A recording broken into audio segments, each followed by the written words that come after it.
अस्सलामुअलैकुम, good morning, सुबह बखैर। लेकिन good morning everybody, welcome. Not a very good morning. हमें हर रोज़ हर घंटे के हिसाब से ऐसे किस्से सुनने को मिल रहे हैं, ऐसी कहानियाँ जो हकीकत हैं सुनने को मिल रही हैं कि समझ में नहीं आ रहा करें तो क्या करें, कहें तो क्या कहें और इसका हल क्या है, क्योंकि हल कोई नहीं है फिलहाल, एटलीस्ट कोई नहीं है। मतलब कुछ कॉस्मेटिक तजावीज़ आई हैं हुमा कि ये बिल जो है वो सर्दियों में एडजस्ट कर दें, या कुछ हल आ रहे हैं, तो लेकिन उसमें कोई ऐसा हल नहीं है कि ये बिल्कुल ही आपको ना देना पड़े। देना तो पड़ेगा, लेकिन ये किस तरह होगा, शायद बाय पार्ट्स, शायद सर्दियों में, ये सारी डिटेल्स अभी आनी है और इस पर हम ज़रा मजीद लेटर इन द शो बात भी करेंगे। लेकिन उससे पहले एक चीज़ प्लीज़, बिकॉज आपको पता ही है कि वर्ल्ड कप हम तफसील से बात करेंगे क्योंकि बड़ी हार्ट रेंचिंग स्टोरीज है, लेकिन हम खुदकुशी तक कर ली गई है। एक फैसलाबाद के नौजवान ने 28 साल नौजवान ने खुदकुशी कर ली है। कर लें वैसे बात, यू नो, मैं I want to get this out of my system. नहीं, we can not get it out of the system. We have a lot of guests who will come later in the show,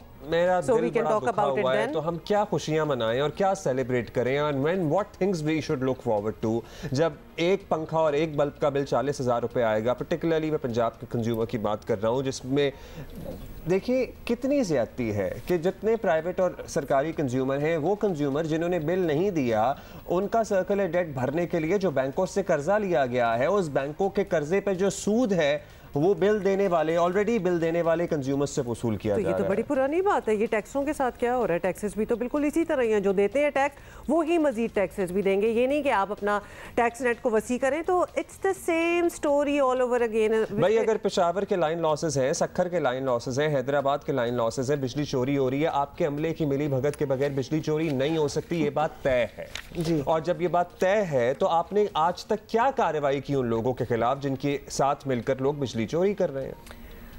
और अब माशाल्लाह कौन सी रिकवरियां बेहतर होंगी।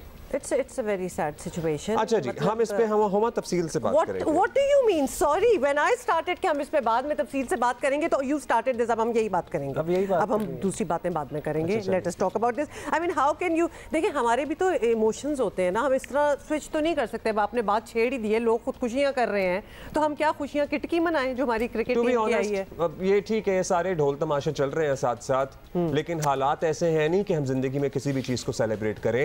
We need to have a reality check. Cricket सब कुछ हम जीत रहे हैं, बहुत अच्छी बात है, अरशद भी जीत गया, बहुत अच्छी बात है, हम थोड़ी देर के लिए खुश हो जाएंगे। लेकिन जब नौबत यहां तक आ गई है ना, जहां तक आ गई है, अब तो फिर क्या करें? जो है ये आपको पता ही है कि मुख्तलिफ मुल्कों में अब एहतजाज भी हो रहे हैं। I mean, बहुत सी चीजें हो रही हैं शहरों में। सॉरी, काश के मुल्कों में होते कोई, हाँ, हमारे रोए जाते। ये भी हो रहा है। आपको साथ साथ ये भी बताएं कि फैसलाबाद के साबरी टाउन में हमजा नाम के मजदूर ने मुबैना तौर पर बिजली का बिल ज़्यादा आने पर खुदकुशी कर ली है, जिस तरह आप मेंशन कर रहे थे। सो ये भी खबरें सामने आ रही हैं और हमजा की वालदा ने बताया कि बेटा पहले ही मकरूज था और बिजली का बिल आया कितना, 40,000 रुपये। मतलब इतनी तो तनख्वाह नहीं होती जितना ये बिल आ रहा है। तो 40,000 रुपये आया है और इतनी परेशानी थी और इतनी टेंशन्स और थी, वो बढ़ गई। और बेटा कह रहा था, इस माँ का कहना है कि बिल ज़्यादा आया और कैसे उतारूं, यही कहता रहा ना वो। हमारे साथी फैसलाबाद से हमें ज्वाइन कर रहे हैं, वो बता रहे हैं कि इनके घर में क्या हालात हैं। हमाद, बताइएगा, ज़ाहिर मजदूर आदमी है, क्या ये ओवर बिलिंग की शिकायत बहुत से इलाकों से आ रही है, बहुत से लोगों ने की है, या कोई वन ऑफ केस है, गलत बिल आ गया और किसी और का बिल किसी और के खाते डालकर भेज दिया गया, या फिर आप हर दूसरे शख्स से कहानी सुन रहे हैं कि भाई हमारे घर में 2 बल्ब हैं, एक पंखा है और शायद कुछ और हो, लेकिन 40,000 रुपए। क्योंकि वैसे ही आजकल जब बिल आ रहा है ना, तो पहले इंस्टिंक्ट आपकी ये कहती है कि वो गलती हुई है, क्योंकि आपको तो पता होता है ना कि आप क्या यूज़ कर रहे हैं। अब्दुल्ला, ये जो बिजली के ज़ायद बिलों की शिकायत है, ये हर इलाके में है, तकरीबन हर दूसरे शख्स को यही शिकायत है और शहर भर में एहतजाजी मुजाहरे हो रहे हैं। पहले ही लोग महंगाई और मुआशी परेशानियों का शिकार हैं और जब ज़ायद बिल आए हैं तो उनकी मुश्किलात मज़ीद बढ़ गई हैं। तो इस सिलसिले में जो दूसरा तीसरा बंदा जो है ये शिकायत कर रहा है कि उनके घर में 2 से 3 मरले का घर है, एक पंखा या 2 बल्ब इस्तेमाल हो रहे हैं और 20 से 30-40 हज़ार तक तक बिल आ रहे हैं और उस पर वो परेशान है और परेशानी की वजह से अब इंतहाई इकदाम उठाए जा रहे हैं। ये डिस्कोट के इलाके में ये वाक़या पेश आया है जहाँ पर हमजा नामी नौजवान ने गुज़श्ता रोज़ बिजली का ज़ायद बिल आने पर ख़ुदकुशी कर ली है। इसकी जो अहले खाना है, इसकी वालदा ने यह बताया है कि वो पहले ही परेशान था, पहले ही घर में राशन और दूसरे मामला चलाने के लिए मुश्किलात थी और जब बिजली का बिल 40,000 के करीब आया है तो उस पर वो गुज़श्ता रोज़ काफ़ी परेशान रहा और शाम के वक्त अचानक पता चला कि उसने मुबैना तौर पर ख़ुदकुशी कर ली है और उस मौत वाक़या हो गई। इस तरह के वाक़यात और भी हो रहे हैं और रोशनवाला के इलाका में भी एक वाक़या पेश आया। गुज़श्ता रोज़ सरफराज नामी शख्स जो 5 बच्चों का बाप है उसने ख़ुदकुशी का इरादा किया, उसका भी बिल ज़्यादा आया तो वो परेशान हुआ और वो नहर किनारे चला गया और वो भी ख़ुदकुशी करने वाला था कि वहाँ पर मकामी लोगों ने पुलिस को इतला दी। पुलिस बर वक्त मौका पर पहुँची, उसको साथ लिया, थाने चले गए, उससे परेशानी पूछी तो उसने बताया कि उसका बिजली का बिल ज़्यादा आ गया है जबकि घर में फाके हैं, बच्चों को खिलाने के लिए कुछ भी नहीं है, जिस पर जो थाने के SHO हैं उनकी जानब से उसको राशन लेकर दिया गया और बिजली का बिल जमा करवाने के लिए पैसे दिए। तो इस तरह की मुश्किलात बरकरार हैं और जो ओवर बिलिंग है इसमें ये भी शिकायत हैं कि ओवर रीडिंग भी की जा रही है और शहरियों की जानब से ये कहा जा रहा है कि चूँकि 1 माह का बिल आना होता है लेकिन इसमें 5 से 7 दिन तक ज़ायद डिले करके रीडिंग की जाती है और मज़ीद जो है वो उसमें यूनिट शामिल हो जाते हैं, वो अगली स्लैब में चले जाते हैं और उनका बिल जो है 4 से 5,000 तक मज़ीद बढ़ जाता है। तो इस तरह की मुश्किलात भी हैं, शिकायत भी हैं। हर तबका एहतजाज कर रहा है, यहाँ पर मज़दूर भी सड़कों पर निकले हैं, ताजरों की जानब से भी एहतजाजी कैंप लगाया गया है, मुख्तलिफ सियासी और समाजी तंजीमों की जानब से भी मुजाहरे किए जा रहे हैं। तो हर कोई इस मामले को लेकर परेशान है। जी एब्सोल्युटली, इस पे और क्या बात की जाए। Thank you Hamad Ahmed. मतलब अब यही हो सकता है कि हम कोई कैंप लगा लें, इमदादी कैंप लगा लें और फैसलाबाद में भी बड़े मुखय्यर हजरात हैं, बड़े बड़े मिल ओनर्स बैठे हुए हैं। मतलब सच बात तो ये है कि इतनी महंगाई ऑलरेडी है ही और अब बिजली के बिलों ने एक आग लगाई हुई है। एटलीस्ट मुझे लगता है कि जो लोग मदद कर सकते हैं उनको ना दिल खोल के मदद करनी पड़ेगी।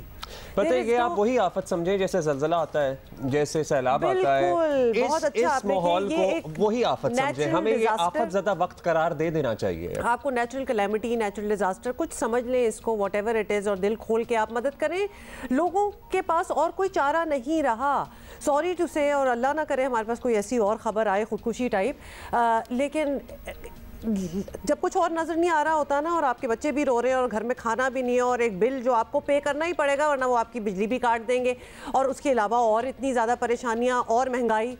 So this is the only route that people see. So you have to start. There are things that we all can do. अभी भी आज किसी फैंसी रेस्टोरेंट में आप शाम को चले जाएं, इवन ऑन अ वीकडे भरा होता है, वेटिंग होती है 40-40 मिनट की। हाँ, ये भी तो ऑन द फ्लिप साइड चल रहा है। On the flip side, so the difference between haves and haves not, होने और ना होने के बीच ना वो फर्क इतना ज़्यादा बढ़ गया है। तो हम क्या कर सकते हैं, अगर हम महीने में 6 दफ़ा बाहर खाना खाते थे या मंगाते थे तो उस 6 को 4 कर दें और बाकी जो 2 दफ़ा के खाने हैं वो किसी गरीब आदमी के, ऑलरेडी आप बहुत मदद करते होंगे, ये कोई नहीं कह रहा, लेकिन अब मेरा ख्याल है कि हम सबको एक दूसरे की मदद करने की मजीद ज्यादा जरूरत है क्योंकि जाहिर है इसी मुल्क में रहना है, फिलहाल तो कोई छोड़ के जा नहीं सकता।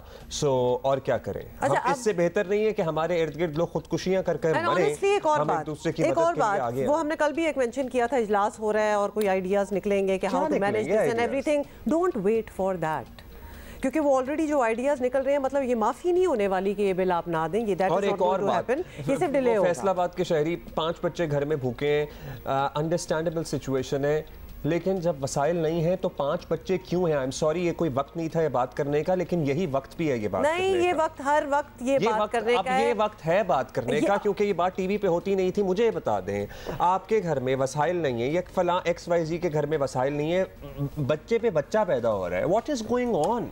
और ये तो हमने हर एवेन्यू में, पढ़ाई हो जाए, मेडिकल एक्सपेंसेस हो जाए, कुछ भी हो जाए, इसमें दैट इज़ टू मच। लिहाजा आज हमने इसके साथ भी बात जोड़ दी है। आज आपको लगता होगा कि जी हमारे बड़े अच्छे वक्तों में हमारे 5 बच्चे हो गए ये वो, लेकिन हमें वक्त बदलते हुए को पता चलता है।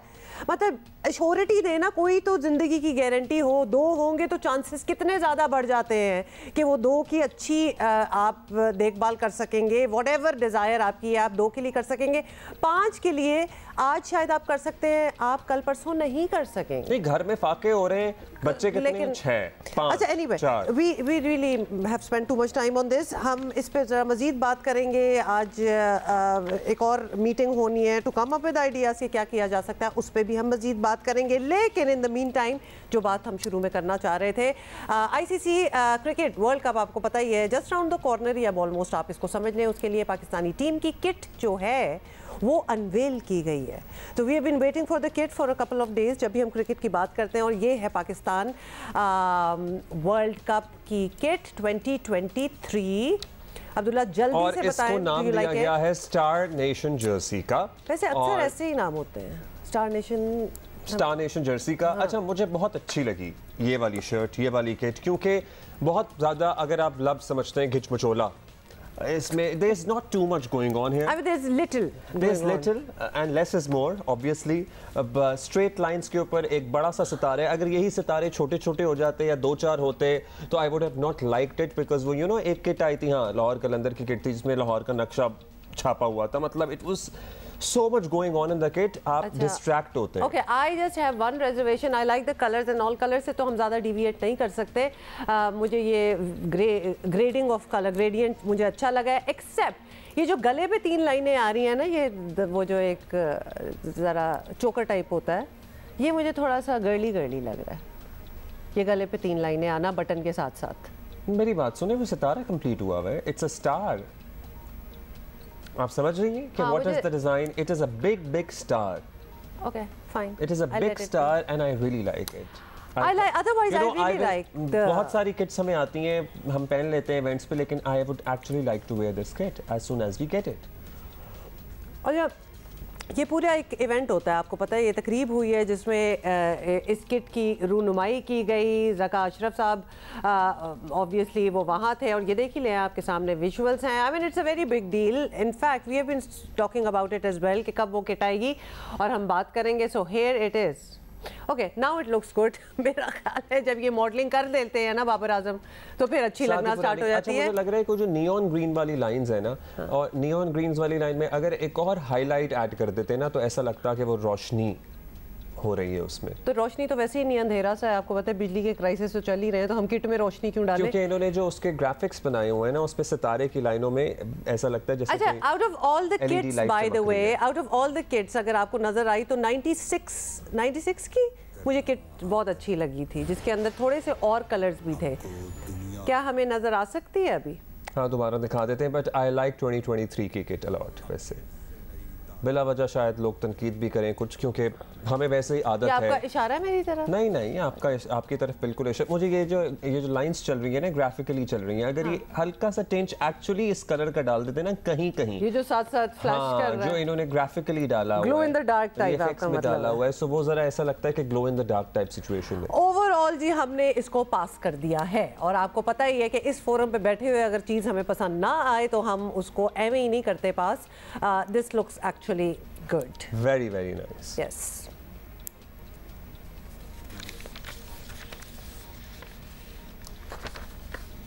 Coming back to the real problem. Yeah. बिजली के भारी भरकम बिलों ने मुल्क भर में अमन और अमान की सूरत हाल पैदा कर दी है। अवाम में गुस्सा बढ़ रहा है, मुख्तलिफ शहरों में एहतजाजी मुजाहरे हो रहे हैं, बिल जलाए जा रहे हैं, कहीं सड़कें बंद हो रही हैं तो कहीं लोग मीटर्स तोड़ रहे हैं। सेनेटर मुश्ताक अहमद कहते हैं सितंबर के बिल मजीद आग लगा देंगे। आज के मीडिया में खबर है कि मौजूदा निगरान हुकूमत ने कहा है कि सितंबर के अंदर जो बिल आएंगे उसमें फ़ी यूनिट 90 रुपये होगी। तो मैं आपके तवज्जुह से आवाम से कहता हूं कि वो डरने के लिए तैयार हो जाएं और सितंबर के बिलों के लिए तैयार हो जाएं, जिसमें 90 रुपये फ़ी यूनिट उनको बिल, यानी कि ये जो बिल अभी आए हैं अगस्त के महीने में, ये सितंबर में डबल हो जाएंगे। ये सितंबर में डबल हो जाएंगे। ये खुद आज उन्होंने कहा है हाँ। कि 90 रुपीज़ पर यूनिट जो हैं सितंबर के बिल जो हैं लोगों के पास जाएंगे। अच्छा जी, तो हुआ वही है कि जुलाई के बिल निगरान हुकूमत के लिए सर मुंडाते ही ओले साबित हुए हैं, और 2 रोज़ से ही आपको बता दें कि निगरान वज़ीर आज़म की सदारत में तवानाई से मुताल्लिक़ इजलास हो रहे हैं, लेकिन हतमी फैसला नहीं हो सका। कल के इजलास में जो कुछ तजावीज़ जो हैं वो सामने आई हैं, जिसके मुताबिक घरेलू सार्फिन को बिजली बिलों पर 1 स्लैब बेनिफिट जो है वो दिया जा सकता है। सार्फिन को बिजली बिलों की अदायगी में ज़्यादा किस्तों का रिलीफ मिल सकता है। भारी बिजली बिलों का कुछ हिस्सा सर्दियों के महीनों में दिलाया जा सकता है। मतलब ये सजेशंस हैं। इस पे हम जान लेते हैं। हमारे साथी इस्लामाबाद से हमें ज्वाइन करें सैफुर रहमान। सैफुर रहमान साहब, आज फिर इजलास होना है, 2 इजलास ऑलरेडी हो चुके हैं। क्या क्या वैसे सजेशंस सामने आ रही हैं? अब कुछ एक्चुअली तजावीज़ किया भी गया है इस मामले का? मतलब कोई हल है? माफी कोई हमें नजर नहीं आ रही। बिल तो देना ही पड़ेगा, बेशक आज ने या किस्तों में 2-3 महीनों में दें। जी अब्दुल्ला और हुमा, देखें जो आपने बात की है ना, ये जितनी भी सजेशंस अभी जब हमने आपको ये भेजी थी, इसमें कोई भी ऐसी नहीं कि जिसमें आपका बिल कम हो जाए। अगर आपका जो बिल है अभी बहुत ज़्यादा, अगर सर्दियों के महीने में इसको स्टैगर कर भी दें तो आपने ये देना है। उसके बाद किस्तें आप जितनी मर्ज़ी कर लें, तो किस्तों के ऊपर भी जब टैक्स लग के आएगा तो वो मज़ीद आपके लिए मसाइल पैदा करेगा। और इसके अलावा जो टैक्स हैं, बल्कि टैक्स तो नहीं है, टैक्सों की भरमार है, 6-7 किस्म के टैक्स हैं, उसमें कमी करें तो इनके हाथ बंधे हुए हैं कि हमें IMF से पूछना है। तो आज आके इसका जो परमानेंट हल है वो बहुत मुश्किल नज़र आता है। मैं एक आपको बात बताऊं कि फॉर एग्ज़ाम्पल अभी जो साल एंड हुआ है, आपने 1300 अरब रुपए की कैपेसिटी पेमेंट, जो आम सार्फ को नहीं पता ये कैपेसिटी पेमेंट क्या होती है, यानी कि ऐसी बिजली जो सिस्टम में आई नहीं, आपके घर पहुँची नहीं, लेकिन आपसे उसका बिल ले लिया गया। और इससे भी ज़्यादा हौलनाक बात यह है कि जो माली साल 30 जून को 2023-24 ख़त्म होगा, इसमें ये कैपेसिटी पेमेंट्स आप सिस्टम को जो मर्ज़ी कर लें कि 2000 अरब रुपए इसका जो तखमीना है कि मज़ीद देना पड़ेगा। आप अगर 1 रुपया फ़ी यूनिट बिजली महंगी करते हैं तो इसका इम्पेक्ट जो रफली बनता है वो तकरीबन 120 अरब रुपए है। मौजूदा गवर्नमेंट के लिए या जितनी भी हुकूमतें गुजरी हैं, सबसे जो मायूस कुन बात यह है कि आपने जो डिफ़ॉल्टर्स हैं उसमें रनिंग डिफ़ॉल्टर्स भी हैं और पुराने भी हैं जिनकी बिजली कटी हुई है, वो कोर्ट्स में चले जाते हैं। ये कई सालों से चले आ रहे हैं। आप सुनकर हैरान होंगे कि इनकी तरफ तकरीबन 1400 से 1500 अरब रुपए के बकाया जात हैं। गवर्नमेंट नहीं ले सकती इनसे, लेकिन जो बिजली आपने महंगी की है, 22 जुलाई 2022 को आपने 7 रुपये 91 पैसे बढ़ाई थी कीमत, और अभी आपने मज़ीद जो 1 जुलाई से 7.5 रुपये तक बढ़ाई है।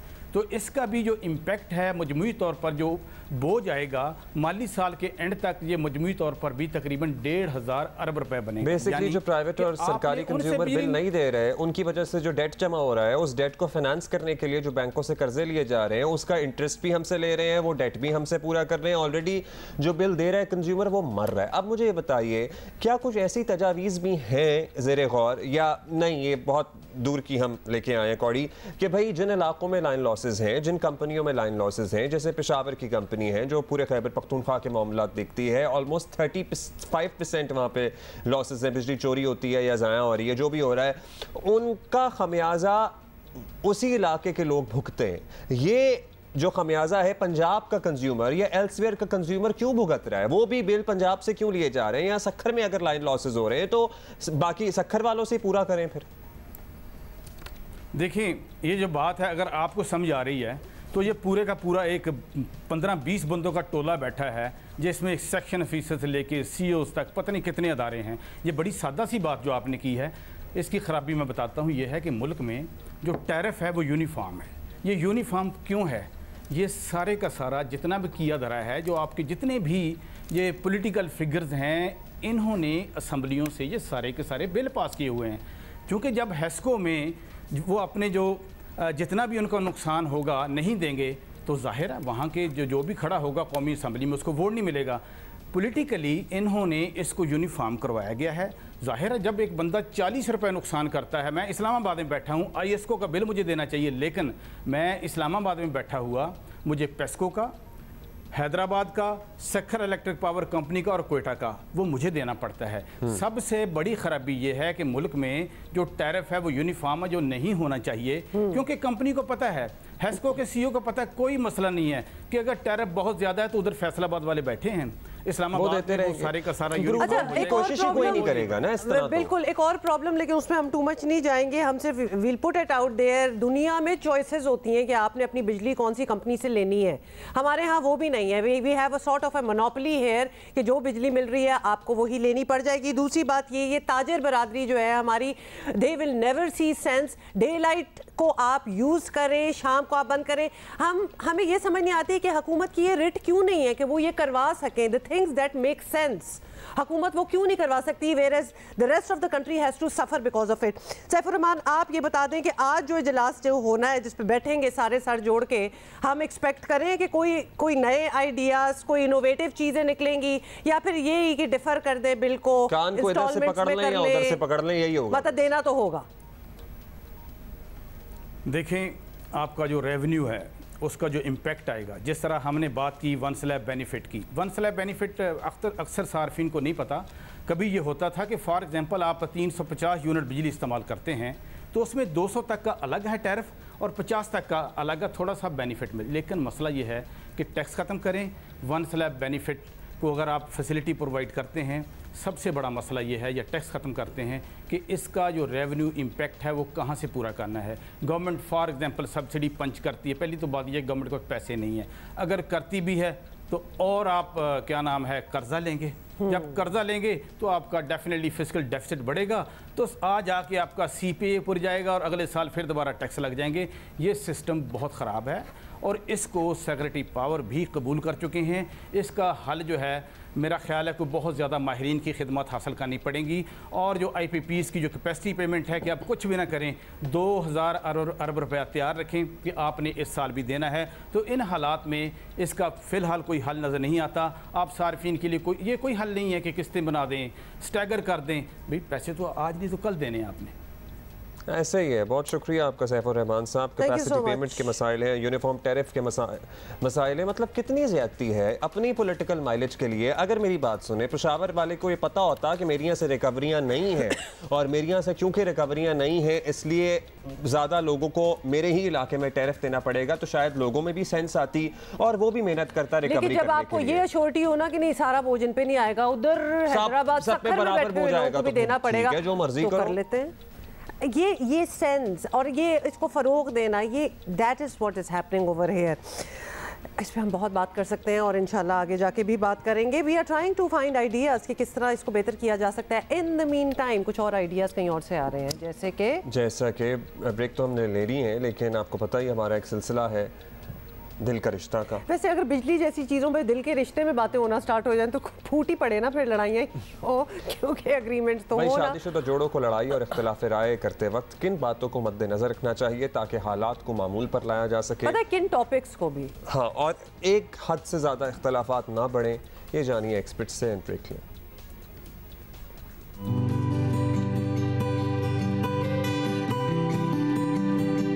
कुछ चीज़ें कभी भी लड़ाई में नहीं करनी चाहिए। सबसे पहले आपको अपने स्पाउस की फैमिली को कभी भी लड़ाई के दौरान अटैक नहीं करना चाहिए। आपको अगर उनकी फैमिली के साथ कोई शिकायत है भी तो वो अलग से कभी बैठ के उनके साथ डिस्कस कर लें, लेकिन लड़ाई के दौरान जब आप ऐसा करते हैं तो उससे लड़ाई बढ़ने के चांसेस होते हैं, कम नहीं होती। नंबर 2, आपके स्पाउस की माजी की कोई भी गलतियाँ उसको बार बार लड़ाई में लेके आना, जिसके ऊपर पहले से उसने माफ़ी मांग ली हो या रेजोल्यूशन हो चुका हो, बार बार उसका एहसास दिलाना, ये भी लड़ाई को बढ़ाता है। नंबर 3, आप जब भी आर्ग्यूमेंट विन करने के लिए लड़ाई करते हैं ना, तो कभी भी लड़ाई ख़त्म नहीं होती। अगर आपका मकसद अपनी बात समझाना है तो वो अलग बात है, लेकिन अगर आपका मकसद सिर्फ लड़ाई को विन करना है तो फिर लड़ाई कभी भी ख़त्म नहीं होगी, हमेशा बढ़ेगी।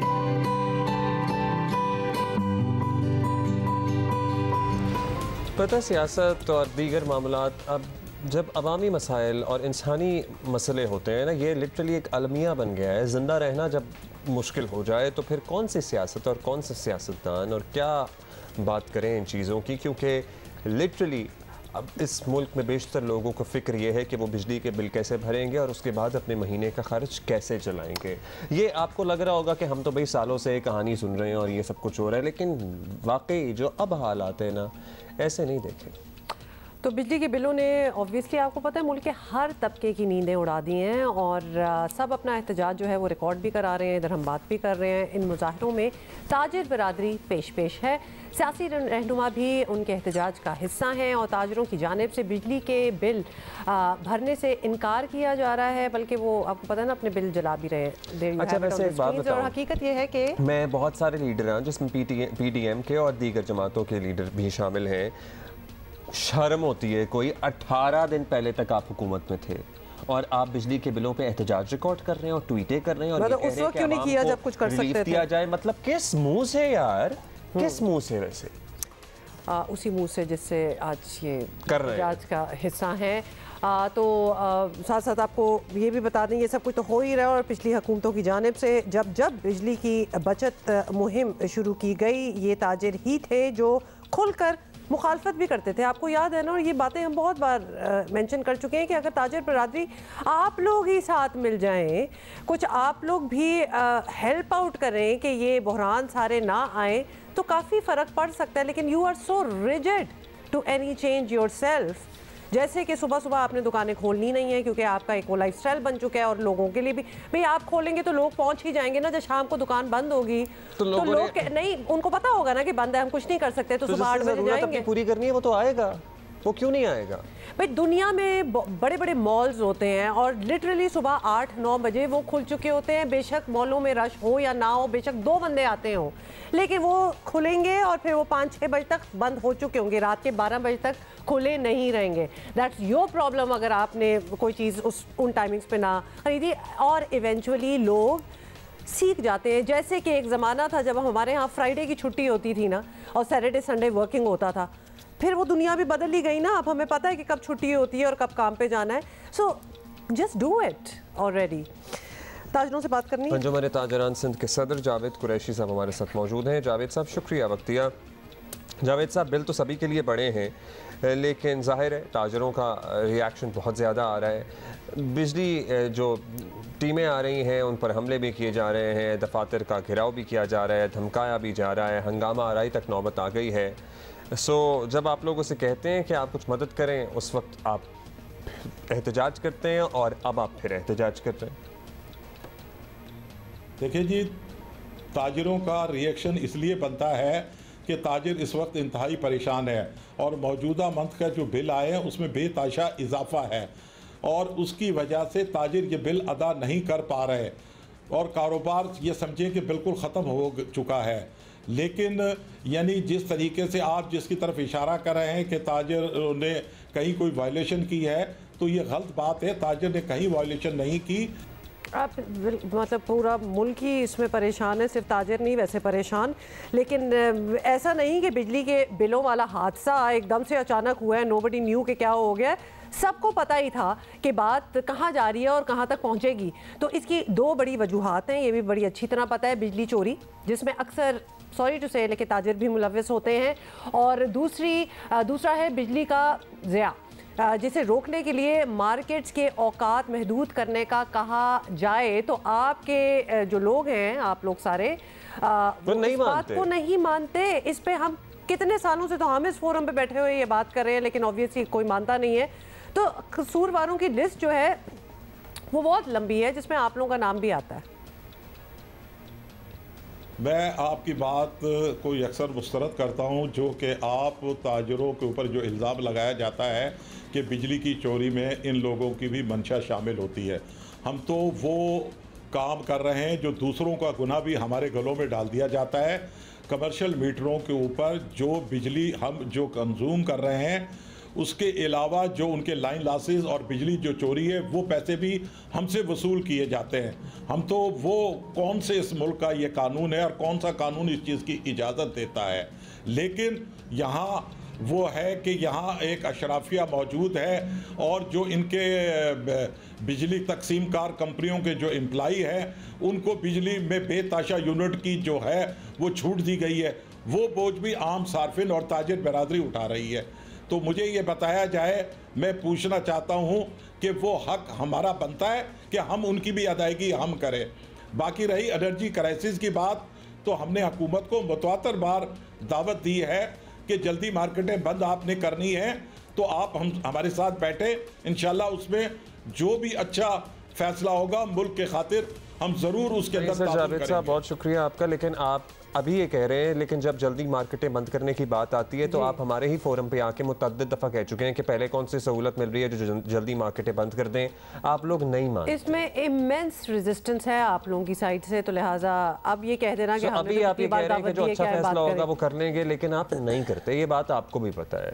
सो थोड़ा सा अगर हम एक दूसरे के साथ ईमानदार हो जाएं और सच बोलें और ऑनेस्ट होकर गुफ्तगू करें तो ही प्रोग्रेस हो सकती है, क्योंकि कितने ही मरतबा हम ये सेगमेंट तमाम ताजिर रहनुमाओं के साथ कर चुके हैं कि अगर 8 बजे मार्केटें बंद करनी है तो आप लोगों का क्या मौक़िफ़ होगा, और सब लोग यकसर मुस्तरद। ये कोई नया आइडिया नहीं है, we been speaking about it for a long time.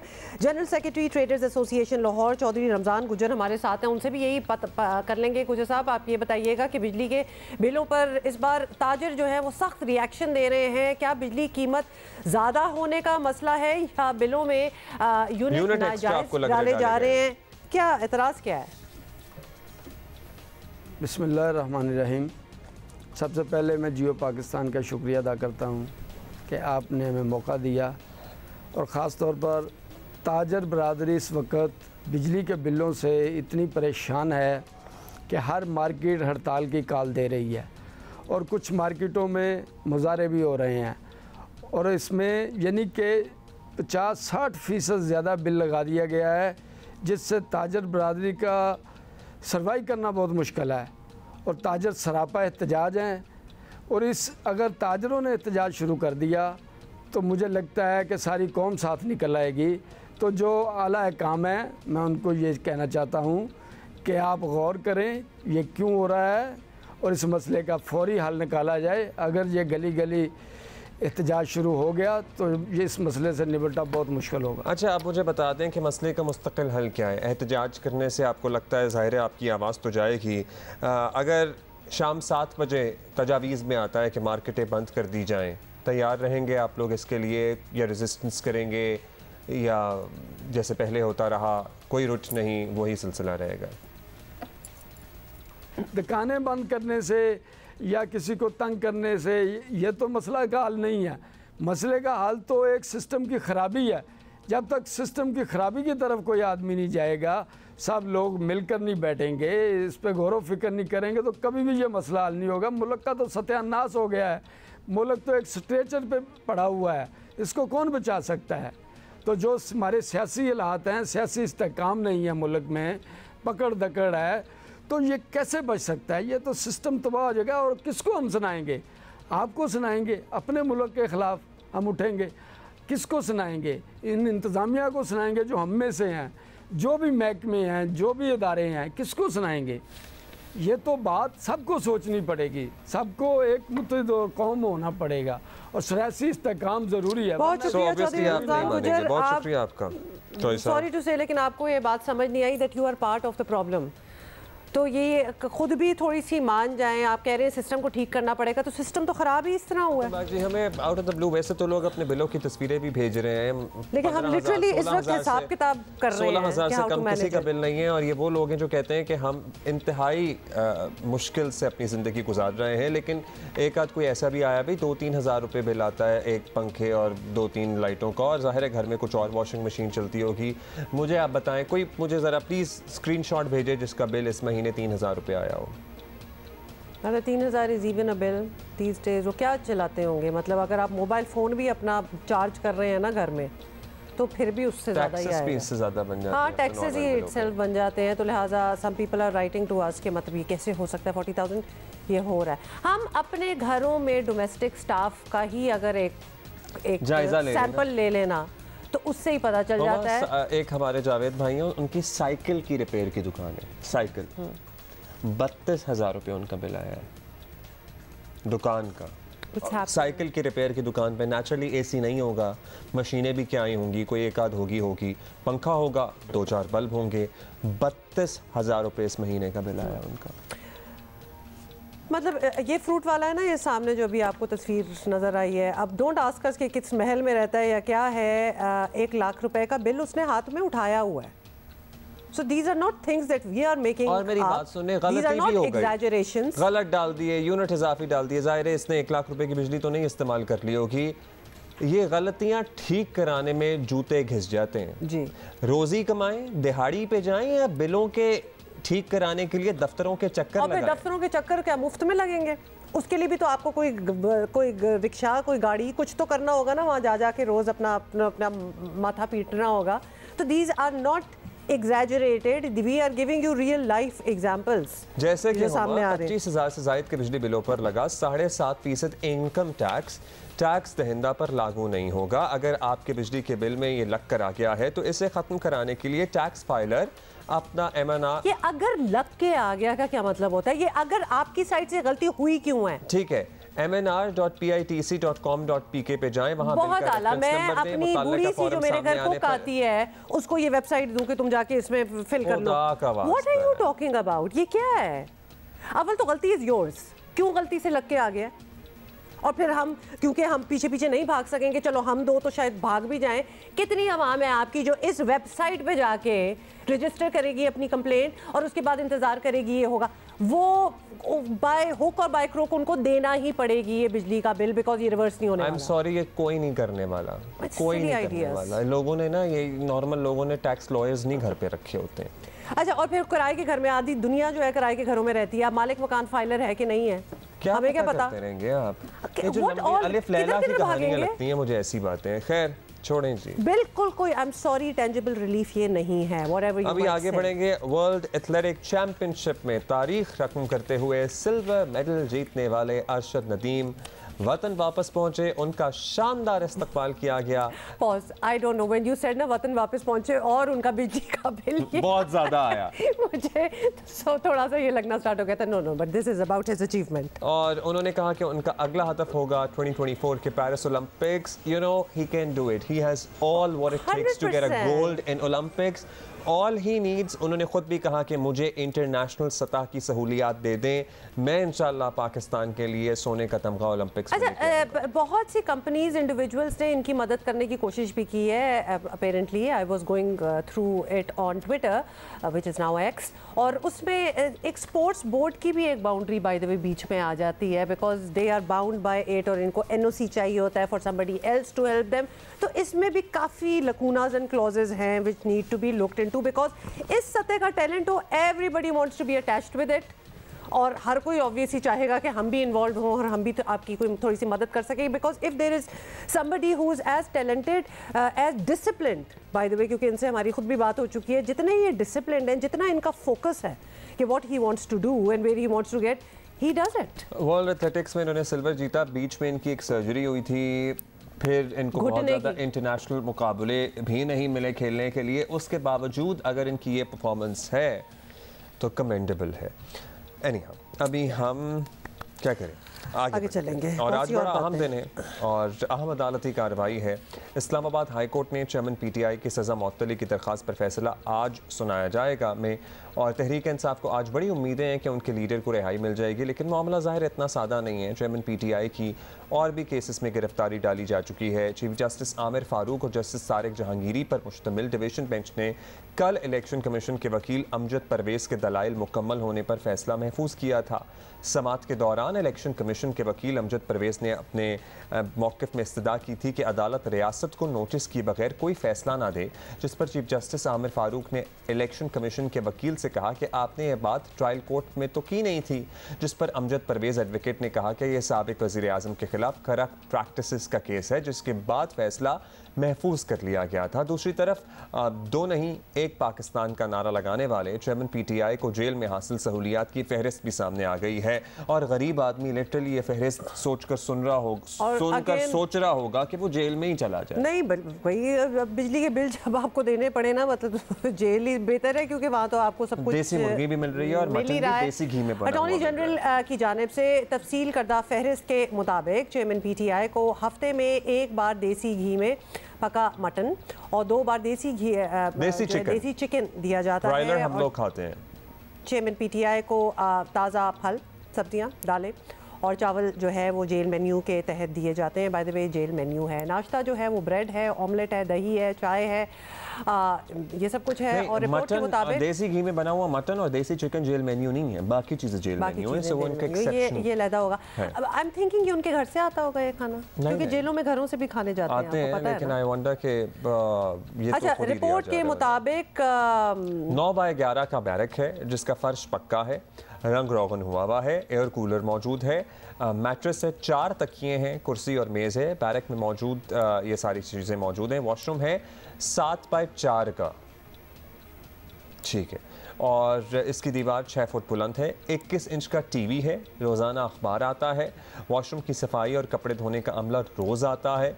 English तर्जुमे वाले 4 कुरान पाक, 25 तारीखी किताबें और इंतहाई महफूज हाई ऑब्जर्वेशन ब्लॉक में रखा गया है। इर्द गिर्द के जो बैरक्स हैं उनको भी खाली करा लिया गया ताकि कोई डिस्टर्बेंस ना हो। इजाफी 54 सिक्योरिटी एहलकार तैनात किए गए हैं। चमन PTI की 18 दिन की कैद में 3 बार इनकी अहलिया ने, 3 बार वकला ने मुलाकात की है और 5 डॉक्टर्स पर मुश्तमिल टीम रोज़ाना चमन PTI का मुआयना करती है। क्यों रोज़ाना क्यों करती है? 5 अगस्त को सेशन अदालत ने तोशाखाना केस में चमन PTI को 3 साल की सज़ा सुनाई थी और इन दिनों एक्चुअली वो अटक जेल में जेल काट रहे हैं। लेकिन मुझे उन दिनों की याद भी आ गई जब ये अमेरिका में जलसों में खड़े होकर कहते थे कि मैं इनके बैरकों से AC हटवाऊंगा या कूलर ख़त्म कराऊंगा और TV बंद कराऊंगा, और आज इन्हीं की सहूलियात का जिक्र हो रहा है जो जेल में मिली हुई हैं।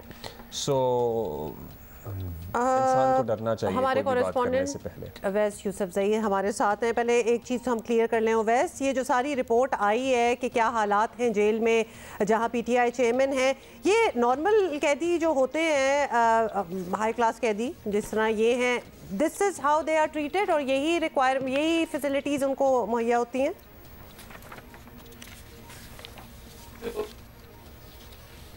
पाकिस्तान ने ये रिपोर्ट तलब की थी और उस पर जेल हुकाम की जानिब से ये रिपोर्ट दे दी गई है। इस्लामाबाद हाई कोर्ट में एक चेयरमैन PTI ने दरखास्त दे रखी है कि उन्हें अडियाला जेल से किया जाए, अटक जेल से, और उसकी वजह ये बताई गई है कि अटक जेल में A क्लास की सहूलियात नहीं है और इन्हें C क्लास में रखा गया है। लेकिन ये जो रिपोर्ट आई है वो तो साफ ये बता रही है कि जो सहूलियात A क्लास में मुहैया होनी चाहिए वो उन्हें अटक जेल में नहीं दी जा रही है। तो इसके बाद उनकी जो ये दरखास्त है, मेरे ख्याल है ये तो गैर मौसर हो जाएगी रिपोर्ट सामने आने के बाद। जो बाकी दरखास्तें हैं, एक सजा मौसी वाली दरखास्त पर अदालत ने गुज़श्ता रोज़ फैसला महफूज कर लिया था। पहले लतीफ़ खोसा एडवोकेट जो चेयरमैन PTI के वकील हैं, उन्होंने बड़े तफसीली दलाइल दिए थे और उसके बाद इलेक्शन कमीशन को सुना गया। अदालत ने कल जो फैसला महफूज किया था वो आज डिवीजन बेंच सुनाएगा। इसमें मैं आपको मुख्तसरन ये बता दूँ कि जो आर्गूमेंट थे जो चेयरमैन PTI के वकला की तरफ से थे और इलेक्शन कमीशन की जानिब से, वो 3 आर्गुमेंट्स बड़े इंपॉर्टेंट थे। अच्छा Awais, we cannot hear you properly. We are trying to get in touch with you again. Meanwhile हम बता ही रहे हैं कि आज बड़ा इम्पोर्टेंट फैसला सामने आ रहा है, लेकिन एट द सेम टाइम इसके अलावा भी केसेस हैं जिसमें तहरीक इंसाफ के चेयरमैन की गिरफ्तारी डाली जा चुकी है। So that remains a question that whether he is coming out of the jail और नॉट। जो लॉयर्स हैं, जो कानूनदान हैं, वो कह रहे हैं कि इतना आसान नहीं है अभी इनका जेल से एटलीस्ट बाहर आना। जी अवैस, आवाज़ आ रही है तो आप कंटिन्यू कीजिएगा। जी बिल्कुल, मुझे आवाज़ मैं अब आपको सुन सकता हूँ। जी बताइएगा कि क्या कार्रवाई हुई अब तक और आज क्या एक्सपेक्ट किया जा रहा है। PTI के जो वकला हैं, लीगल टीम है, कितनी पुरुम्मीद है? जी बिल्कुल, देखें जो PTI की लीगल टीम है वो तो काफ़ी पुरुम्मीद है कि आज जो फैसला आएगा उसमें चेयरमैन PTI की सज़ा मुअत्तल हो जाएगी जो ट्रायल कोर्ट की जानिब से सुनाई गई थी। इसमें जो लतीफ़ खोसा एडवोकेट हैं उन्होंने 3 पॉइंट्स पर बहुत जोर दिया था। उनका ये कहना था कि जो ये ट्रायल हुआ है और जो कंप्लेंट फाइल की गई थी ये दुरुस्त तरीके से फाइल ही नहीं की गई, क्योंकि ये इलेक्शन कमीशन का इख्तियार था कि वो ये कंप्लेंट फाइल करने के लिए किसी को कहते, मगर सेक्रेटरी इलेक्शन कमीशन ने ये कंप्लेंट दायर करने का कहा था, जो जिन्हें इलेक्शन कमीशन नहीं कहा जा सकता, क्योंकि जो इलेक्शन कमीशन की कंपोजिशन है वो चीफ इलेक्शन कमिश्नर और दीगर इलेक्शन कमीशन अरकान पर मुश्तमिल है, जबकि सेक्रेटरी इलेक्शन कमीशन का ओहदा बिल्कुल अलग है। जिस पर जवाब देते हुए इलेक्शन कमीशन के वकील जो अमजद परवेज एडवोकेट हैं उन्होंने इस मामले को क्लियर किया था और उन्होंने कहा था कि सेक्रेटरी इलेक्शन कमीशन का इंतजामी सरबराह होता है, जिस तरह सुप्रीम कोर्ट या हाई कोर्ट में रजिस्ट्रार होता है और वो तमाम जो चीज़ें हैं वो कर रहा होता है, इसी तरह सेक्रेटरी इलेक्शन कमीशन को वो पावर्स हासिल हैं।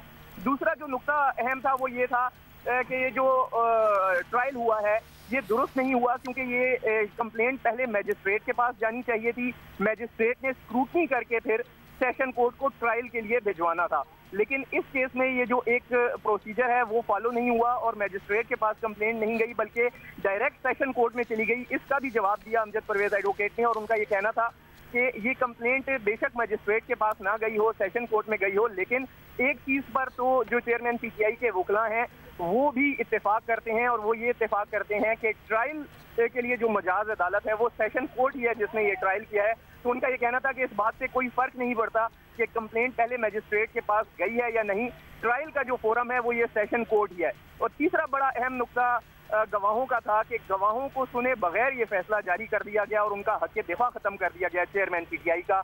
इस पर भी अमजद परवेज ने जो इलेक्शन कमीशन के वकील हैं कोर्ट की मुआवनत की और उनका ये कहना था कि ये पहली दफ़ा नहीं हुआ, ये मामला बिल्कुल नया नहीं है, बल्कि ट्रायल कोर्ट के पास हमेशा ये इख्तियार होता है कि अगर वो ये समझे कि ट्रायल को इल्तिवा में रखने के लिए गैर मुतल्लका गवाहों को पेश किया जा रहा है तो फिर कोर्ट के पास ये इख्तियार होता है कि वो गवाहों की फहरिस्त को मुस्तरद कर दे। और इस केस में भी ये हुआ कि जो गवाह पेश किए जा रहे थे या जो लिस्ट पेश की गई वो टैक्स कंसल्टेंट पर मुश्तमिल थी, जबकि ये जो केस है वो इनकम टैक्स रिटर्न्स का नहीं है बल्कि मिस डिक्लेरेशन का है। तो इसलिए कोर्ट ने जो गवाहों की लिस्ट थी उसे मुस्तरद किया और गैर मुतल्लका करार दिया। ये आर्गूमेंट सुनने के बाद कोर्ट ने फैसला महफूज कर लिया है जो आज सुनाया जाएगा। ऑलराइट, जो आज सुनाया जाएगा। बहुत शुक्रिया आपका अवैस। इस मामले पे जियो न्यूज़ अपने देखने वालों को, सुनने वालों को अपडेट रखेगा। Thank you for telling that to us. अच्छा जी, अब हम बात करते हैं ऑफ आवर सक्सेसेस, क्योंकि माशाल्लाह हमारी जो ब्लाइंड क्रिकेट टीम है वो क्या ज़बरदस्त एक्कोलेट्स जो है मुल्क के लिए वो लेके आ रही है। और आपको बता दें कि कौमी ब्लाइंड क्रिकेट टीम ने फिर कौम का सर जो है वो बड़ा ही ज़बरदस्त तरीके से, हमें फ़ख्र है actually what they are doing, because हमारी अपनी बाकी जो स्पोर्ट्स हैं उसमें भी लोग स्ट्रगल करते हैं and you know they are doing so well. कौमी टीम वर्ल्ड ब्लाइंड गेम्स में गोल्ड मेडल हासिल कर ली है इन्होंने और कप्तान निसार अली की क़यादत में पाकिस्तान ब्लाइंड क्रिकेट टीम ने इंडिया को फाइनल में 8 विकेटों से शिकस्त दी है। बर्मिंघम में हुआ ये एक्चुअली मैच और वर्ल्ड ब्लाइंड गेम्स में नाकाबिले शिकस्त रही हमारी टीम और इवेंट में भारत को 2 बार हराया, 1 बार नहीं हराया। लाहौर एयरपोर्ट पर पहुंचे तो इनका ज़ाहिर है बनता था इस्तकबाल भाई करना, तो वो ज़बरदस्त इस्तकबाल भी किया गया। तो कैप्टन ने जी आज हमें ज्वाइन किया है क्योंकि आपको पता है ना कि हमें सबसे पहले सेलिब्रेशन हमें करनी होती है and we try our best. अच्छा, निसार अली जो कप्तान है वो हमें ज्वाइन करेंगे कुछ ही देर में। We are trying to you know connect to him. और मीनवाइल बदर मुनीर साहब जो ऑलराउंडर हैं उन्होंने हमें ज्वाइन कर लिया है। बदर, बहुत शुक्रिया फॉर बीइंग विद अस। बहुत बहुत मुबारक हो आपको, माशाल्लाह नाकाबिले शिकस्त, इंडिया को 2 बार हराया। ये पता था टूर्नामेंट पे जाने से पहले कि हमारी तैयारी इतनी अच्छी है कि हम जीत कर ही लौटेंगे या फिर डबल माइंडेड थे आप लोग? सॉरी, अभी थोड़ी आवाज़ कम आ रही है, मैं आपको सुन नहीं पा रहा। अच्छा, आप मुझे बताइएगा बदर, माशाल्लाह हमें आप पे फ़ख्र है, एक तो हम आपको मुबारकबाद दे रहे हैं। आवाज़ आ रही है आपको? जी आ तो रही है, कम आ रही है। खैर बहुत शुक्रिया आपका, आपने दावत दी। तो आपका सवाल क्या था मुझे समझ नहीं। हमारा सवाल ये है कि तैयारी आप लोगों की ज़बरदस्त थी, वो तो हमने आपकी परफॉर्मेंस में देख लिया, लेकिन सेल्फ कॉन्फिडेंस भी इतना था कि भाई हम इस मर्तबा इतने पक्के होके जा रहे हैं कि हमने जीत कर ही आना है, इंडिया या कोई और हमें कोई नहीं हरा सकता। जी बिल्कुल सर, अब्दुल्ला सर, इस पे कॉन्फिडेंस तो होता है जब आप मेहनत करते हैं, आपको पता होता है कि मैंने इतनी हार्ड वर्क किया, मैंने इतना ज़्यादा, तो ख़ुद पे बिलीफ होता है कि आप इस दफ़ा जा रहे हो तो आप ज़ाहिर है जीत के ही आओगे इंशाल्लाह। तो हम तो सोच के यही जाते हैं कि हमने जीत के आना है, दूसरी चीज़ हम सोचते ही नहीं है। तो अल्हम्दुलिल्लाह जी, अल्लाह का शुक्र है हमने वो जीता भी है। नहीं, जीता है और ज़बरदस्त जीता है। ये बताइएगा कि ये हमारी माशाल्लाह ब्लाइंड क्रिकेट टीम जो है ना has been doing so well over the years, क्या समझते हैं किसका क्रेडिट है? हमारे यहाँ टैलेंट बहुत ज़्यादा है, हमारी मैनेजमेंट की कामयाबी है, हमारी ट्रेनिंग अच्छी है, या हमारा सिस्टम इतना अच्छा बन गया है अब कि हम अनबीटेबल हैं? जी अब्दुल्ला भाई, इसमें बहुत सारी चीज़ें आ जाती हैं। सबसे पहले तो टैलेंट तो हमारे पाकिस्तान में बहुत ज़्यादा है, इसमें कोई शक की बात नहीं है। और क्रिकेट के सारे दीवाने हैं, वो चाहे ब्लाइंड क्रिकेट हो या नॉर्मल क्रिकेट हो। तो जहाँ तक स्ट्रक्चर की बात की जाए, हमारी ब्लाइंड क्रिकेट का जो पाकिस्तान ब्लाइंड क्रिकेट काउंसिल है उसने डोमेस्टिक स्ट्रक्चर इतना अच्छा बनाया हुआ है कि वहाँ से टैलेंट निकलता है और पॉलिश होता है। तो जब पॉलिश होता है, सामने आता है, तो ज़ाहिर है इंटरनेशनल सतह पे जाते हैं, मेरिट के साथ जाते हैं। और कोई भी लड़का जब मेरिट के साथ जाता है तो वो परफॉर्म करता है जाके इंटरनेशनल सतह पे। अच्छा, ये बताइएगा कि जब आप जाते हैं और ऑब्वियसली एक परफॉर्मेंस है, एक्सपेक्टेशंस भी बहुत हैं, माशाल्लाह इतना अच्छा परफॉर्म करते हैं, तो आप कोई फैसिलिटीज़ वगैरह कंपैरिजन करते हैं कि जितनी मेहनत आप लोगों पे की जाती है बाकी दुनिया से जो टीमें आई हुई हैं, फॉर इंस्टेंस इंडिया से आई हुई है, तो उनकी भी वही फैसिलिटीज़ होती हैं या कुछ कमी बेशी रह जाती है? कंपैरिजन तो हम नहीं करते, क्योंकि हमें पाकिस्तान के लिए जब हम खेलने जा रहे हैं तो दिल में ये होता है कि पाकिस्तान के लिए कुछ करना है, तो जुनून के साथ जाते हैं। सहूलियात का कंपैरिजन हम नहीं करते, लेकिन ज़ाहिर है फ़र्क तो रहता है। कहीं ना कहीं ये बात ज़हन में रहती है कि नॉर्मल क्रिकेट में और बाकी जो स्ट्रॉन्ग बोर्ड्स हैं जैसे इंडिया है, तो उनमें और पाकिस्तान में कुछ ना कुछ फ़र्क ज़ाहिर रह जाता है। तो वो बातें ज़हन में आती हैं, लेकिन हम उसको इग्नोर करते हैं और पाकिस्तान के लिए कोशिश करते हैं कि पाकिस्तान का नाम रोशन किया जाए। पाकिस्तान के लिए कोशिश करते हैं रोशन किया जाए नाम। अब ये बताइएगा, फ्यूचर कोई टूर्नामेंट्स ऐसे आ रहे हैं तो हमें उनके बारे में बताइए, बिकॉज हमारी उम्मीदें ज़ाहिर है हमारी कौमी क्रिकेट टीम से भी होती हैं और आप लोगों से भी बड़ी हाई होप्स होती हैं। बिल्कुल। सो हम उसको भी फॉलो कर सकें और आपके लिए यहाँ बात भी कर सकें और आपको इनकरेज, हाँ, चेयर भी कर सकें आपको। सॉरी, हमने कहा फ्यूचर टूर्नामेंट्स कौन से आ रहे हैं जिस पे you are looking forward to go and compete? Sir अभी तक जो मुझे मेरी इंफॉर्मेशन के मुताबिक एक्सपेक्टेड है कि दुबई में हमारी कोई सीरीज़ हो सकती है इंडिया के साथ, तो उसके लिए ज़ाहिर अब हम तैयारियां करेंगे। वर्ल्ड कप के लिए, ये जो लास्ट ईयर वर्ल्ड कप हुआ था, उसके लिए भी हमने तैयारियां की थी। खैर वो उन्होंने हमें वीज़ाज़ नहीं थे दिए, सबको पता है, और वो अभी हमने साबित कर दिया कि इंडिया को जो हमने मैचेस हराए हैं पिछले कुछ सालों में, और इस इब्सा वर्ल्ड गेम्स में भी 2 मैचेस हमने खेले हैं उनके साथ और 2 के 2 ही उन्हें अच्छे मार्जिन से हराए हैं। हाँ, वो तो तैयारियां अभी भी हमारी, आगे भी हम करते रहेंगे इंशाल्लाह। आपके कैप्टन निसार अली ने ज्वाइन किया है, उनसे भी बात कर लेते हैं। निसार, बहुत बहुत मुबारक हो आपको। हम तो उम्मीदें लगाए बैठे ही होते हैं, लेकिन माशाल्लाह आप लोगों ने भी कभी डिसअपॉइंट नहीं किया। तो क्या अब चैंपियंस बन गए हैं तो लगता है चैंपियंस ही रहेंगे? कैसा था ये सारा मुकाबला, एक्सपीरियंस कैसा रहा?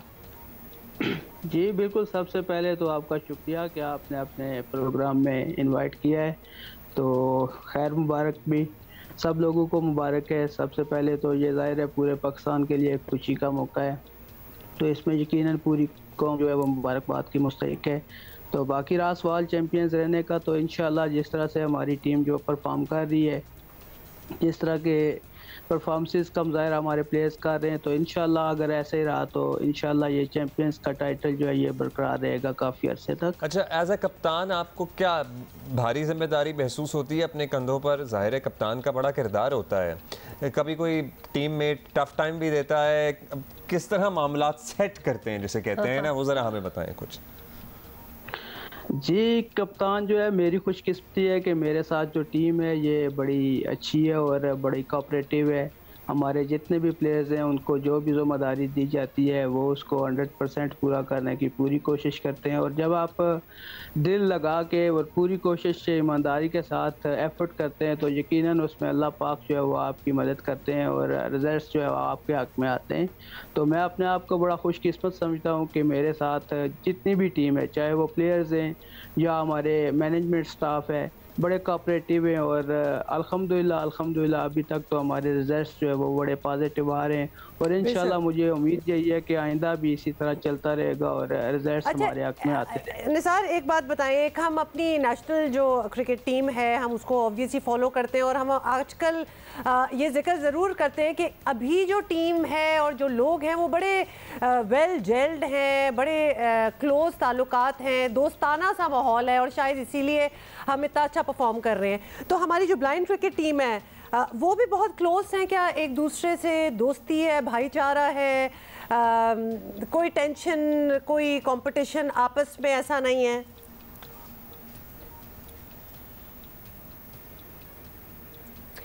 निसार, आवाज़ आ रही है आपको? अच्छा, हमारा राब्ता मुनक़ता हो गया है। बदर, इसी पे आप कोई कमेंट करना चाहें और साथ साथ उन लड़कों को आप कोई मैसेज देना चाहें? मैसेज तो नहीं, मतलब उनके, आप बहुत सारे लोगों के लिए आपको पता है इंस्पिरेशन है।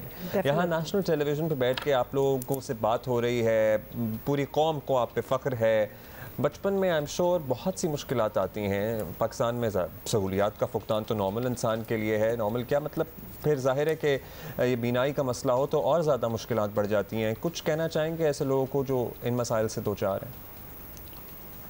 जी, जो पहले आपने सवाल किया कि रिलेशन कैसा है बाकी प्लेयर्स के साथ, जैसे इंडिया के प्लेयर हैं उनके साथ हमारी अच्छी दोस्ती है।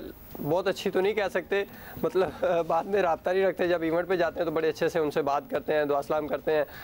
और उसके अलावा आप पूछ रहे हैं जो बिनाई से महरूम है या जो लो विजन है, उनको मैं ये कहना चाहूँगा कि आप कोशिश करें, बाकी अल्लाह आपकी मदद करेगा। जिस भी फील्ड में आप हैं, आपने बस हिम्मत नहीं हारनी, पहले से नहीं आपने गिव अप करना, क्योंकि जब आप गिव अप करते हैं तब आप हारते हैं। जब तक आप गिव अप ना करें आपको कोई नहीं हरा सकता, और आप सिर्फ कोशिश करें।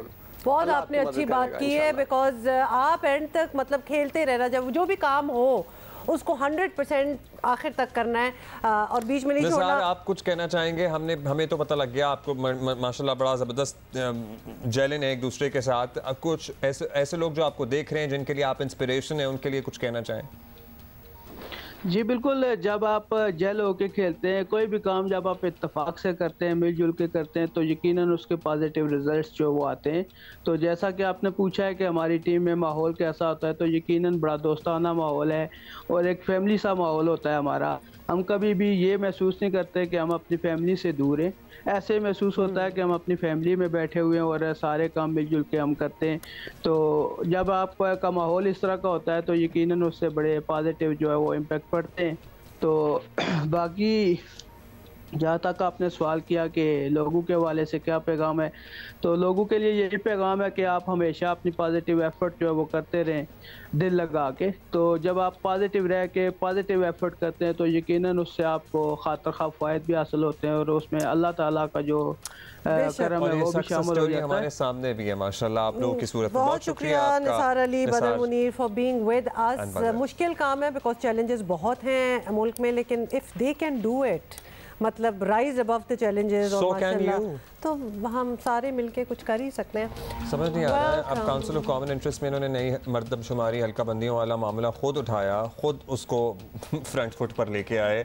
अब कह रहे हैं कि जी 90 दिन में इलेक्शन। अब इलेक्शन कमीशन पर आपको पता है कि 90 दिन में इलेक्शन कराने का दबाव जो है वो बढ़ने लगा है। सदर मुमलिकत तो पहले ही मुतहर्रिक नजर आ रहे थे और PTI ने अदालत में दरखास्त दायर की हुई है और पीपल्स पार्टी भी अब ये मुतालबा दोहरा रही है। जी क्या कह रहे हैं ये सुन लें।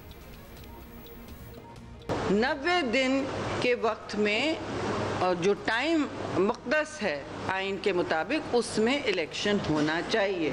बेवजह मुल्क को सियासी बुरहान और आइनी बुरहान की तरफ नहीं जाएं। डिजिटल सेंसस हो जो हमारे लिए एक मुतनाज़ा सेंसस रहा है, जो हमें वहाँ कहा गया था वो यही था कि देखिए इसकी वजह से कोई डिले नहीं होगी।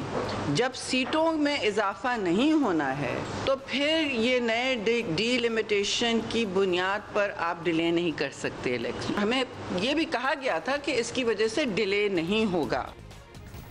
और आपको बताएं कि दूसरी तरफ MQM पाकिस्तान की ख्वाहिश है कि हल्का बंदियों और इंतखाबी फहरिस्तों की तजदीद एक साथ मुकम्मल करे, मगर इलेक्शन भी 90 दिन में कराएं। हमने कहा कि हम भी यही चाहते हैं कि हल्का बंदियाँ हों, उसके बाद इलेक्शन हो, लेकिन हमने ये नहीं कहा कि इलेक्शन के इनेकाद का वक्त किसी गैर ज़रूरी ताख़ीर का शिकार हो। किसी को किसी की नीयत पर शक करने का हक और मौका ना दिया जाए, लेकिन आइन के तमाम तकाज़ों को हर हाल में पूरा किया जाए।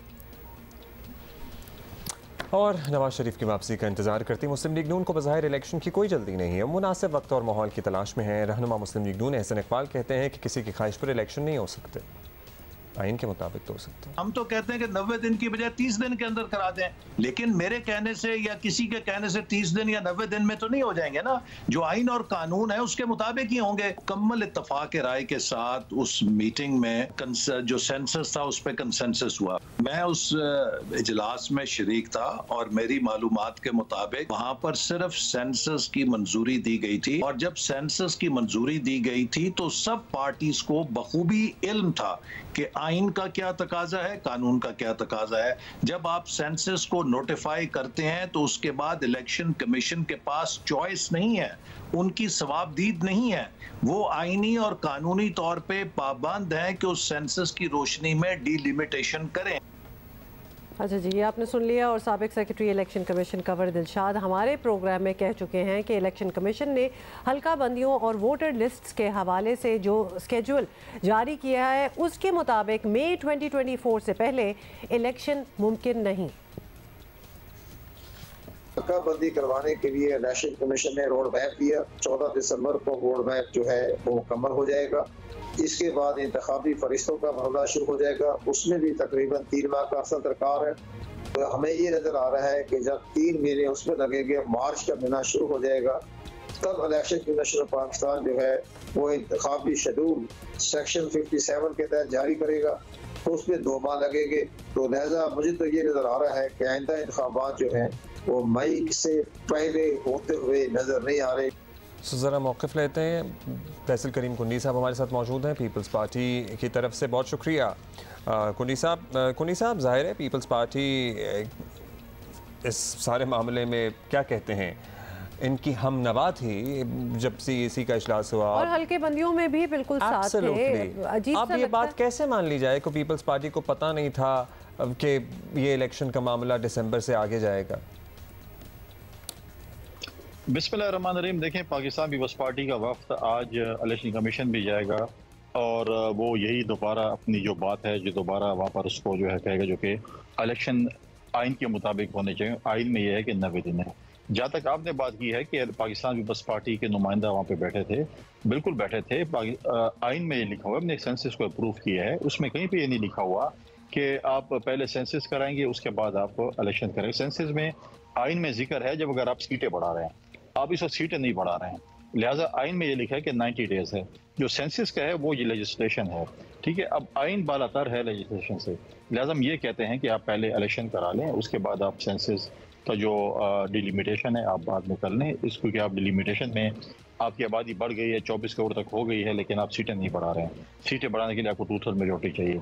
जब अगर 2/3 मेजोरिटी नहीं थी उस वक्त भी, आज तो आप बिल्कुल नहीं कर सकते क्योंकि पार्लियामेंट में मौजूद नहीं है, कौमी असम्बली मौजूद नहीं है, लिहाजा आप नहीं कर सकते हैं। लिहाजा हम कहते हैं कि पहले आप आइन के मुताबिक इलेक्शन करा लें, उसके बाद आप डिलिमिटेशन कर लें। अगर आप बहुत जल्दी भी है आपको डिलिमिटेशन की, तो आपको चाहिए था कि आप दिन रात काम करें, उस पर आप अपने स्टाफ के अलाउंसेस बढ़ा दें और आप डिलिमिटेशन भी उसी स्थान में कर लें और डिलिमिटेशन भी करा लें। लेकिन मुझे नज़र नहीं आ रहा कि इस किस्म की कोई ऐसी दरियात है। लेकिन जब हम इलेक्शन कमीशन से आज मिलेंगे तो उसके बाद हम आपको इस पर अपडेट कर सकेंगे। विंडो से नई मरदमशुमारी जब एक्सेप्ट की थी तो हल्का बंदियां तो होनी थी ना। चीज़ें तो इलेक्शन कमीशन तो ये कह चुका है कि हल्का बंदियां होंगी। अच्छा जी बिल्कुल, ये भी ज़रूर बताइएगा कि अब तो ये तय है कि ऑब्वियसली इलेक्शन कमीशन ये कह चुका है कि हल्का बंदियां होंगी ज़रूर, इलेक्शन इस साल मुमकिन नहीं होंगे।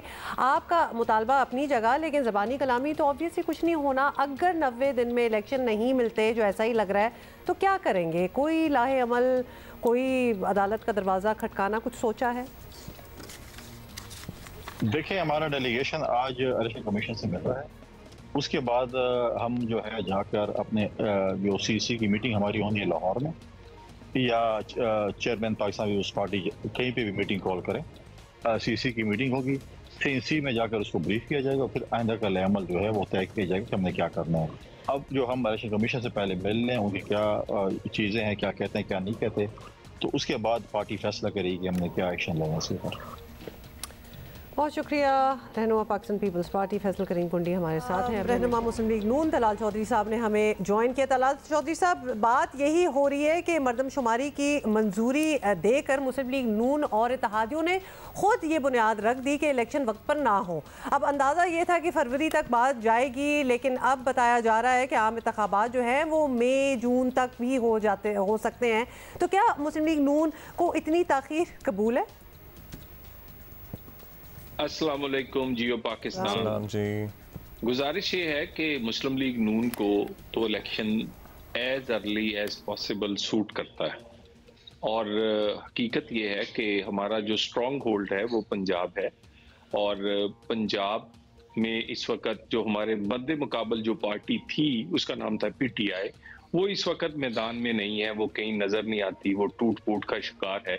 सो हमें तो as early as possible election जो है वो सूट करता है, मगर मर्दमशुमारी जो है वो शहबाज शरीफ ने सिर्फ मुस्लिम लीग नून का सदर बन के नहीं सोचा, उसने पाकिस्तान का वजीर आजम बन के और तमाम इत्तेहादी जमातों की मुशावरत और खुसूसन छोटे सूबों की रिकमेंडेशन पर वो फैसला किया, और हमारे पार्टी के शायद वो उस हद तक मुफाद में नहीं था, लेकिन पाकिस्तान के मुफाद में था कि एक ऐसा इलेक्शन जिसकी बुनियाद ही मुतनाज़ हो जाए तो वो इलेक्शन तो फिर बाद में ही मुतनाज़ होगा। सो मर्दमशुमारी को जब तमाम स्टेक होल्डर्स, तमाम जमातों और सूबों ने रिकमेंड किया तो हमने अपने पार्टी मुफाद की बजाय पाकिस्तान के मुफाद को देखा।